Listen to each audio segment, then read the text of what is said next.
February 5th, 2019. Who is this beautiful tabby? I drove to work today because I have an appointment with the creative team at the mall about the space they are giving us. I saw a cat in the road on Northbridge, so I pulled over to pick him up. As I was digging around to find a bag and gloves I carry for this specific purpose, I see a woman pull over on the other side of the road where the cat laid. She's screaming at people to slow down because we live in a Latin neighborhood, and even though the speed limit is 30, I swear they are usually doing 60 through here. I don't ever remember a time when someone else stopped to help. She asked what I was going to do with the cat, and I told her that I'm from Big Cat Rescue and that I'd see to it that he was cremated with our other beloved cats who pass on. She noticed that he looked like he'd just been hit, but he was in a huge pool of still wet blood and was definitely dead.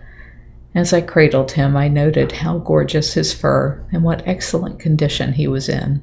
This was someone's beloved pet and probably had just escaped.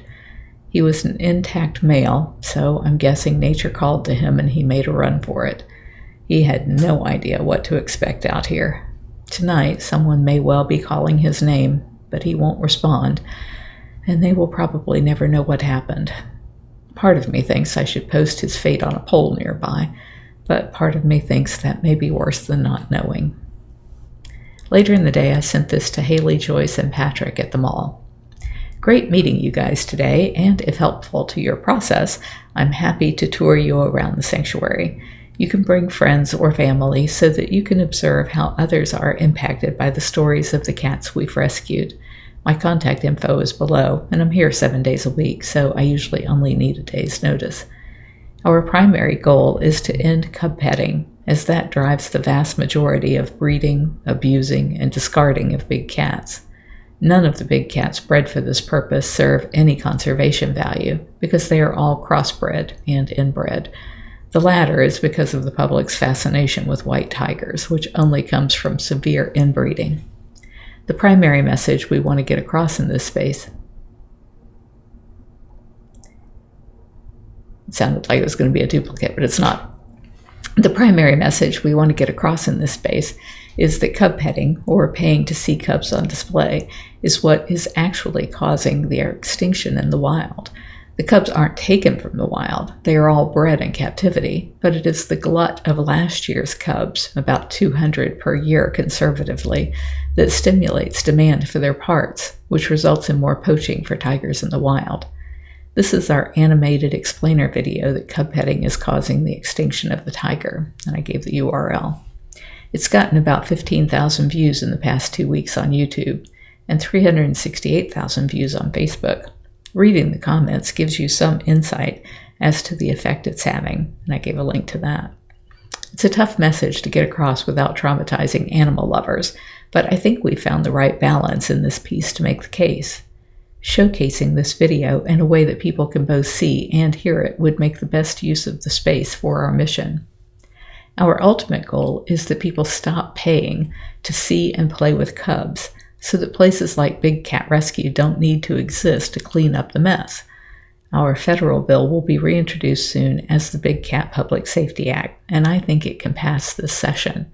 It bans cub petting and private ownership of lions, tigers, leopards, jaguars, cheetahs, and cougars. That will fix 99.9% of the problem. Getting people to call their member of Congress is where we are focusing most of our attention at bigcatact.com. And I mentioned that we can make one of the coupons that appears on people's phones after watching the VidPic AR app video to be text cats to 52886. And it sends people down a path to making the call, but dialing the number for them and giving them a script to say. Try it, you'll see what I mean.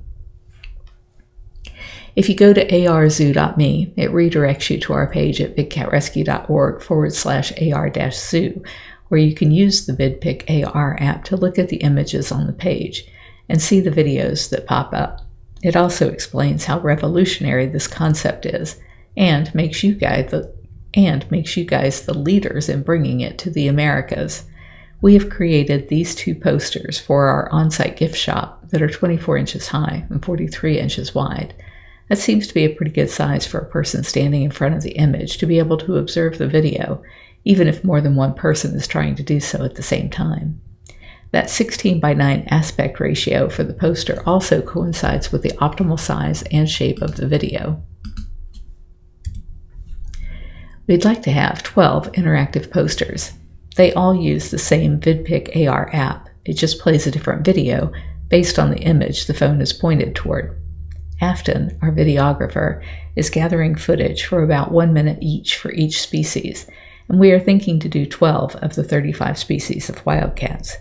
Because of the potential for overlap of sound, I was thinking to limit the audio on the species videos with just the cat sound and ambient noises, birds, splashing, paper tearing if the cat's playing with enrichment, etc. I like the idea of information signs, but one reason zoos are such pathetic places for learning is that less than 27% of visitors actually read signs. It may work better in this space as parents are just bored out of their minds while their kids play. If you use the VidPic AR app to look at the blue apron image attached, you can see how we make a window to an outside world in the graphic on the wall, or not, depending on how we want the video to load, free-floating or pinned in place. As I walked into some of your other spaces, like Mosey, Museum of Science and Industry, when it was open, I didn't know what I was supposed to do. I didn't know if there was a fee to pay or some expectation, so I'd like it to be very clear to people that everything inside this space is free to do. Maybe even trying it to the message like everything is here for free. Everything here is free for you to experience because all wildcats should live free. Having it opened all the time and created in a way that is hard to damage would reach the most people possible. I'm hiring someone to work weekends, maybe Friday nights. When the space is manned, I'd like to offer people the chance to see our cats in 360 by trying on our 6 Oculus Go headsets. Only for people 13 and up, according to Oculus. Warning, though. This will be free, too. We have dozens of great videos they can choose from a list, and we are having a CGI tiger built right now for an even more immersive look at a tiger up close. It should be ready by the time the space is. This is a screen grab of the main cub character from the animated video. I can have the artist do more versions of him for the space if needed. We would be willing to invest in a large screen TV and some of the decor to make the most of the space. Below are a few vendors I've been looking at for bamboo trim, thatching, etc. Most of the wildcat species are from tropical forested climates. Only the snow leopard, Canada lynx, and Siberian lynx come from colder regions. You can't go wrong with ferns, vines, bamboo, and greenery. Thank you again for this opportunity. My hope is that zoos see this as the wave of the future and begin converting their spaces from prison cells to interactive places of real learning. Sorry if there are typos in this. I had to bang it out before doing a tour. And then I list all of the different places that I was looking to buy supplies from in case they had any other vendors. If you're enjoying my diary, please like, share, and subscribe.